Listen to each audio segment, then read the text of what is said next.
क्या ईरान ने दुनिया की नजरों से बचकर अपना परमाणु खेल फिर शुरू कर दिया है? क्या नेतन्याहू के हाथ लगी सीक्रेट फाइल में वो राज छिपा है जो अरब में भड़के बारूद का भविष्य तय कर देगा?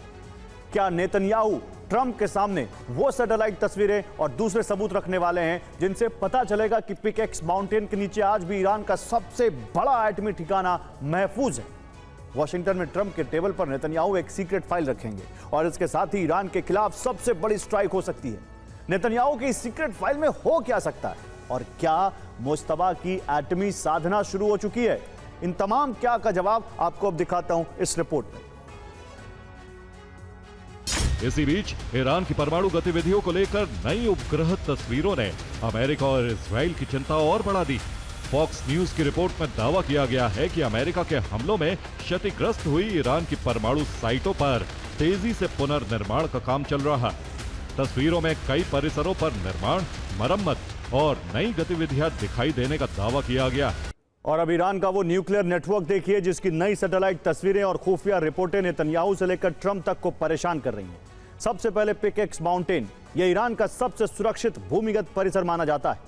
दावा है कि इसकी सुरंगें इतनी गहरी हैं कि सतह पर हमला होने के बाद भी अंदर का ढांचा सुरक्षित रह सकता है। इसके बाद नंबर आता है नातांज का, ईरान का सबसे बड़ा यूरेनियम संवर्धन केंद्र। दावा है कि यहां बड़ी संख्या में सेंट्रीफ्यूज लगाए गए। फिर फोर्दो, पहाड़ के भीतर बना भूमिगत परमाणु परिसर, इसे ईरान के सबसे सुरक्षित परमाणु ठिकानों में गिना जाता है। और अब देखिए इस्फहान, ईरान के परमाणु अनुसंधान का प्रमुख केंद्र। परमाणु कार्यक्रम की कई अहम प्रक्रियाएं यहीं पूरी होती रही हैं। अराक में ईरान का हैवी वाटर रिएक्टर है और बुशहर में ईरान का सबसे बड़ा परमाणु बिजली संयंत्र। नेतन्याहू को ईरान के इन्हीं परमाणु ठिकानों को लेकर कुछ बेहद खुफिया जानकारी मिली है जिन्हें वो ट्रंप के सामने रखने वाले।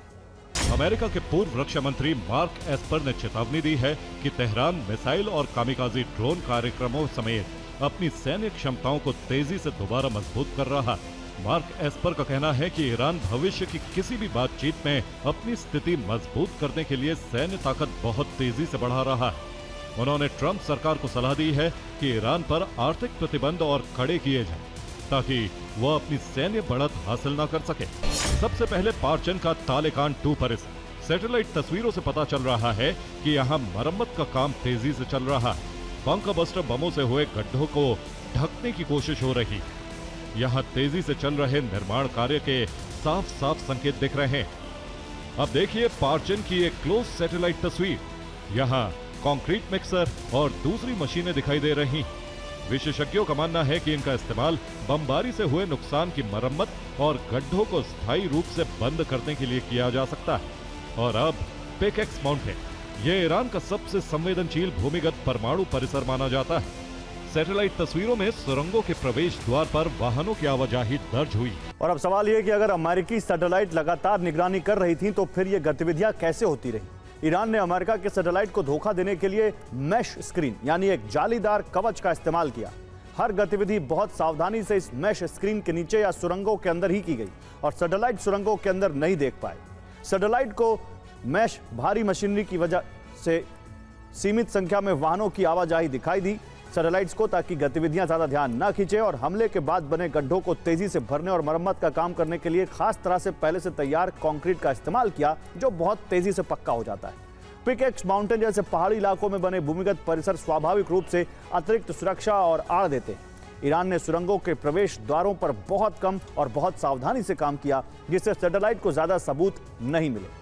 ईरानी संसद की राष्ट्रीय सुरक्षा और विदेश नीति समिति के सदस्य अहमद बख्शायेश अर्देस्तानी ने दावा किया है कि वॉशिंगटन एक बहुत बड़ा माइंड गेम खेल रहा है। अर्देस्तानी का दावा है कि अमेरिका हॉर्मुज़ स्ट्रेट और पिकेक्स माउंटेन जैसे मुद्दों को जानबूझकर उछाल रहा है ताकि ईरान का ध्यान दूसरी तरफ लगा रहे। उनका कहना है कि इजराइल और अमेरिका का असली निशाना ईरान के बड़े राजनीतिक और सैन्य नेता हैं। और ब्रिटेन और ईरान के बीच तनाव आखिरी चरण में पहुंच चुका है। ईरान ने ब्रिटेन को धमकी दी है कि अगर उसने हमलों में अमेरिका का साथ दिया तो अरब देशों की तरह लंदन भी दहलेगा और ब्रिटेन को तबाह करने के लिए उसे अपनी मिसाइलों का इस्तेमाल भी नहीं करना पड़ेगा। अब ब्रिटिश मीडिया की रिपोर्ट है ईरान ब्रिटेन से प्रतिशोध लेने की तैयारी भी शुरू कर चुका है जिसके लिए IRGC ने एक सीक्रेट मिशन लॉन्च किया। इस मिशन का कोड है 700। सवाल है IRGC का प्लान क्या है और कैसे बिना ब्रिटेन पर बैलिस्टिक मिसाइल दागे ईरान तबाही मचा सकता है? आइए दिखाता हूं आपको। इस भय का कारण ईरान से आती धमकियां। ईरान ने चेतावनी दी है, ब्रिटेन ईरान के खिलाफ अमेरिकी सैन्य अभियान में मदद जारी रखता है तो ब्रिटेन ईरान का प्राइमरी टारगेट बन जाएगा। ईरान को ब्रिटेन पर मिसाइलें दागने की जरूरत नहीं। लंदन में ईरानी एजेंट पहले से मौजूद है, उन्हें सिर्फ ईरान के आदेश का इंतजार है। ईरानी एजेंट लंदन में अहम टारगेट्स को निशाना बना सकते हैं। ब्रिटेन में ईरान से जुड़े ऐसे गुट और जासूस मौजूद हैं जो जरूरत पड़ने पर ब्रिटिश प्रधानमंत्री के आवास 10 डाउनिंग स्ट्रीट को भी टारगेट कर सकते हैं। ईरान ब्रिटेन में बड़े सैबटाश हमले की तैयारी में है, जिसके लिए ईरान ब्रिटेन में सीक्रेट एजेंट भेज रहा है। इसका जिम्मा कुद्स फोर्स की यूनिट 700 को सौंपा गया। ब्रिटेन ने इस यूनिट पर साल 2024 में प्रतिबंध लगाया था। यह यूनिट हथियार, पैसे और लॉजिस्टिक्स सप्लाई के लिए जानी जाती है। एजेंट ब्रिटेन पहुंचने के लिए प्रवासी नेटवर्क का इस्तेमाल कर रहे हैं। रिपोर्ट में दावा है कि यूरोप में प्रवासियों को भेजने वाले कई नेटवर्क और रास्तों पर ईरान का नियंत्रण है। फॉक्सट्रॉट गैंग से ईरानी IRGC के मजबूत रिश्ते हैं, जिसकी वजह है इस गैंग का सरगना रावा माजिद उर्फ कुर्दिश फॉक्स। रावा माजिद ईरानी कुर्द मूल का है और उसका ईरान के प्रति झुकाव है। यह गैंग अपने सभी ऑपरेशन स्वीडन से अंजाम देता है, लेकिन इसका network Norway, Denmark, Finland, Belgium और ब्रिटेन तक फैला है। दावा है कि गैंग के टॉप सदस्य सीधे IRGC अधिकारियों के संपर्क में रहते हैं, ईरानी जासूसों की मदद करते हैं। फॉक्सट्रॉट गैंग स्वीडन और यूरोप के बाकी देशों में ड्रग तस्करी और कॉन्ट्रैक्ट किलिंग में शामिल। ईरान जिंदाश्ती नेटवर्क का भी इस्तेमाल कर सकता है। इसका सरगना नाजी इब्राहिम जिंदाश्ती है, जो ईरान में बैठकर ब्रिटेन और यूरोप में ड्रग तस्कर और कॉन्ट्रैक्ट किलर के नेटवर्क को चलाता है। अमेरिका और ब्रिटेन ने इस नेटवर्क पर प्रतिबंध लगाए हुए हैं। और हूती के हमलों के बाद दहशत बढ़ गई है। कुवैत और सऊदी के बंदरगाह खाली हो गए, पोर्ट से सभी ऑयल टैंकर हटा दिए गए।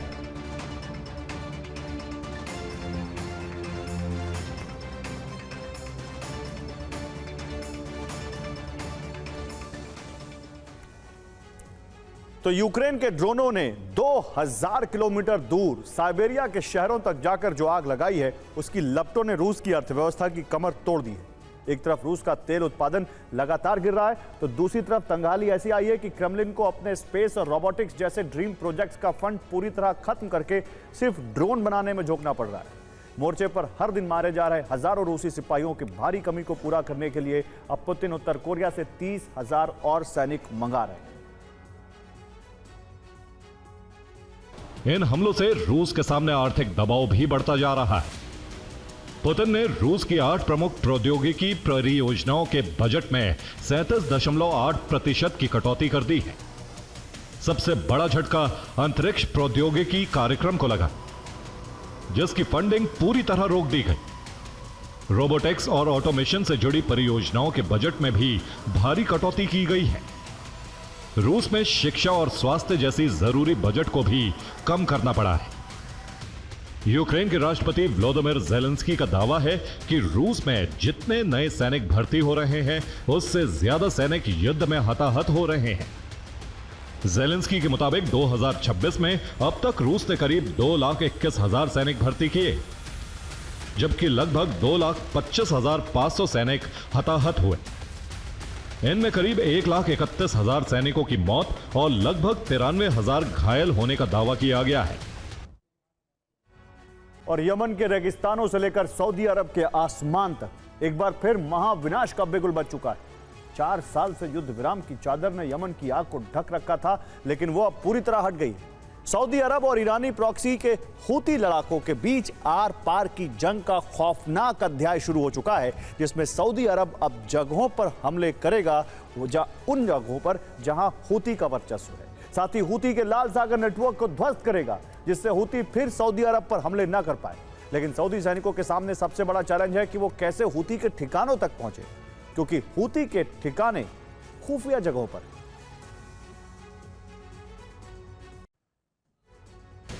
स्पेन का मैड्रिड शहर आग से सबसे अधिक प्रभावित है। आग की वजह से 70,000 लोगों को अपना घर छोड़कर भागना पड़ा है। आग का धुआं अब सेंट्रल मैड्रिड की सड़कों तक पहुंच गया है।